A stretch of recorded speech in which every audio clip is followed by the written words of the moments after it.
Hi there, I'm Joey. I'm Jacob. And we are watching Star Trek for the first time. Last time on Star Trek, we had What Are Little Girls Made Of? Which is a very misleading title, I think. Yeah. I'm guessing it was referring to the androids, but there was one girl that was an android in that, so... Right? So I don't know. I think there could have been a better title. Yeah, but this time we have a very minimalist title. We have Miri. Miri? Miri. I'm assuming that's how it's pronounced. It's M-I-R-I. Miri. That's the only way I can think to pronounce it. Miri? Miri? Miri. No, it's... I'm guessing it's a name, so I guess we'll hear how it's pronounced. Yeah, I hope. I mean, hey, who knows? But yeah, so Miri is this time. It doesn't really tell us much going in. No. But yeah, I don't know. Last time we had our most we agreed our most middle of the road episode. Right. So yeah. So we'll see where we go from there. I think we're at a point where there is a standard, I think, for Star Trek episodes for us, because we've seen, so this will be our 8th one now. Yeah. So, yeah. So let's see where this goes. We're going to get into our post-episode thoughts in a moment. We're about to watch Miri. Not even because it was, offensive in the way that, Charlie X or Mud's Women is, but I think this is, my least favorite episode of the show. It probably is if not if I wanted to be less definitive, it's pretty close. Yeah, it's also it has a really promising beginning.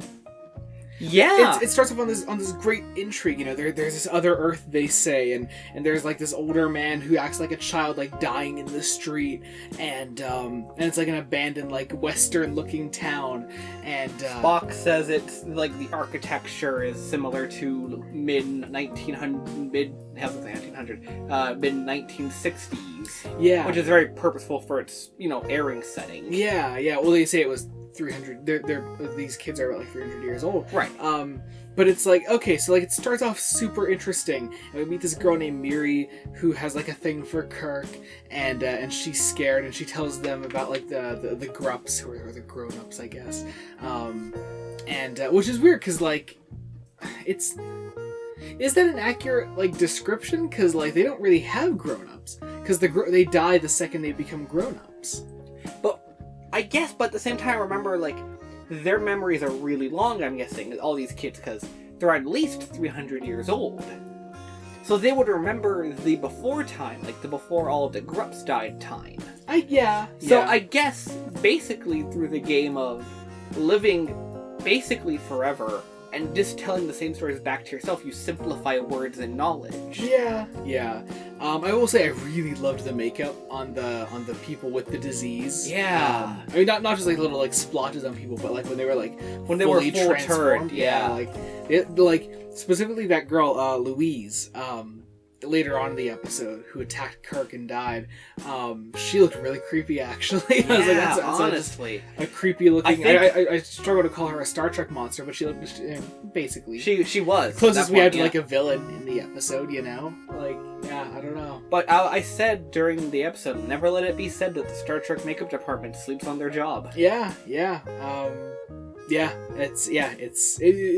just look really creepy.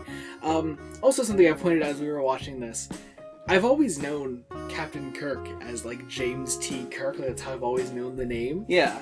They exclusively call him Jim. I get it. I don't think I've ever heard anyone say James this entire show. I get it why McCoy would say Jim, because they're presumably really close friends. Yeah, they're really chummy, But it's that that's about it. I feel like that makes sense for him. But he introduces himself as Jim to everybody. Yeah.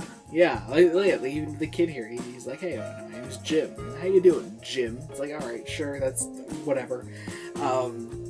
Yeah, it's just weird.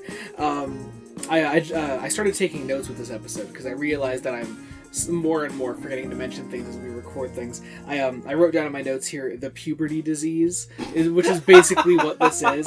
They start to get these blue splotches on their skin, and they start to transform the second they hit adolescence. The moment, 0 second 0, bam. You know what is never explained in this fucking episode? Go on. How this planet is exactly like Earth in every way. I don't know. I could see... even when they show, the geographical like layout of this planet. Like you see like North America there. Like it's and it the zooms in on like the Midwest. Yeah, things are written out in English when they're down in the town here. Like, I mean, that's obviously because they just filmed it on Earth location, obviously. Mm-hmm. Like that last part. But it's so weird. Like they never explain like how that comes about. Like, okay, here's the thing, right? I can buy, like, the whole premise, because we're not going to talk about the whole episode in chronological or even every little detail, but the whole premise, it starts with, oh, we're getting an old Earth distress signal, an SOS. Mm-hmm. And my first thought was, okay, it's like maybe, like, just an old colony, because I know those exist in Star Trek. Mm-hmm. And then, like, as the opening monologue continues to prattle on, they're like, no colonies, no this, no that, no yada yada yada. Yeah. And I'm like, okay, so then there's a planet, and as it comes more to view, it's Earth. It's just Earth. Yeah, it's just Earth, yeah. Yeah, they say it's exactly like Earth in every way. But there's no real reason it has to be Earth. Yeah. It's a useless part of the mystery, because Yeah, once we introduce the kids, that's the mystery. Yeah, not the Earth part. Yeah, and it's a great, like pre-titles sequence where they're like, oh, it's another Earth. It's exactly like Earth in every way. Like say, and cars. that's just not relevant at all to the plot of the episode. That part gets totally forgotten. Yeah. So we find out that Miri is only like a little older than that Louise kid that died. Or sorry, that Louise is a little older than Miri. So like Miri doesn't have like long to go. And so like she starts to like develop like the splotches on her skin and whatever. And Kirk uses her as like an example to go to these other kids. And my God, I hate these kids. Oh, I hated the Every kids. single scene they're in, I wanted to turn off the fucking TV. Like, I hated my life every second that I had to listen to them. They were so annoying. So, even like the older kids who are meant to be like the pack leaders of the child actors, like, they're fucking awful too. Like, Miri's the only decent one here. Well, yeah, because they actually probably casted her instead of just grabbing like random producers and lighting kids. Just... They were really rough to get through. And when they talk and like as a group, and what is it when they go bam bam, like, yeah, and like, when they say everything, not just that, when they say fucking everything in this, everything. There was one, I hated one kid the most. It was the in the purple. Oh yeah, the one with the big teeth. Yeah. Yeah, he was annoying. Back on the disease though, like there's a really funny side effect of it that I actually really like. They say that like the landing crew only has like 7 days to live, and as those days go by, they just get progressively more pissy at each other. Yeah. Like in the captain's log, Kirk says like, it like doesn't say that like it's because they only have 7 days to live. No, it's because of the disease that we're getting really pissy at each other. Yeah. And like, and to demonstrate this, we leave like the monologue that Kirk is giving, and it's just like it's 2 lines that McCoy and Kirk just scream at each other and slam down a stack of papers, and then Kirk storms away. Although my personal favorite is that when the communicators, is that after the communicators got stolen? I think so. Yeah. Yeah, because I remember making a joke. I said, how is he doing this? Is he writing it down? Yeah, right. So then, what was the other thing here? Oh yeah, so something that's been like touched upon very briefly in some past episodes is that Kirk and Janice kind of have a thing for each other. Or they did in the past, maybe? Yeah, well, no, I don't think it's ever implied that it's something that's happened before. But yeah, Janice seems to like at the very least be a little into Kirk or a lot into Kirk, and Kirk is like kind of reciprocates those feelings. And all it's used for here is just to kind of make Miri jealous. Oh, absolutely. Which is a weird subplot. Yeah, but also not. I get it. Yeah. It like basically, we need a reason for Miri to temporarily turn on the crew. Yeah.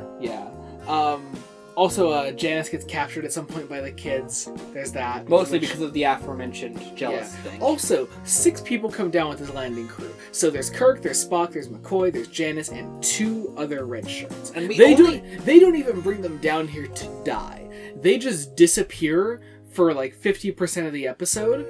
One of them shows up towards the end, and that's it. Yeah. I would have been more happy if they just died, even. Right? Like, kill them off at least. Like, give us some closure on these characters. Right? They're nameless red shirts. At this point, I know they're done for. Yeah. And interesting, just one last thing I wanted to comment on before we close out. The scene at the end where McCoy like forces the vaccine into himself because he just can't stand the disease anymore, and it just happens to work out. Yeah, it does feel like a bit of a rushed ending, and like I don't know, just a lot of this episode felt like that, but also at the same time like very slow paced. I think. Yeah, it was weird. It's got some weird pacing issues. Yeah, I did not. Short version didn't like it much. Yeah, not a huge fan of this one. But, I mean, hey, who knows? Maybe the next one will be better. Find out next week, though, when we continue Star Trek the Original Series. Until then, this has been Joey Morgan. I'm Jacob. Goodbye.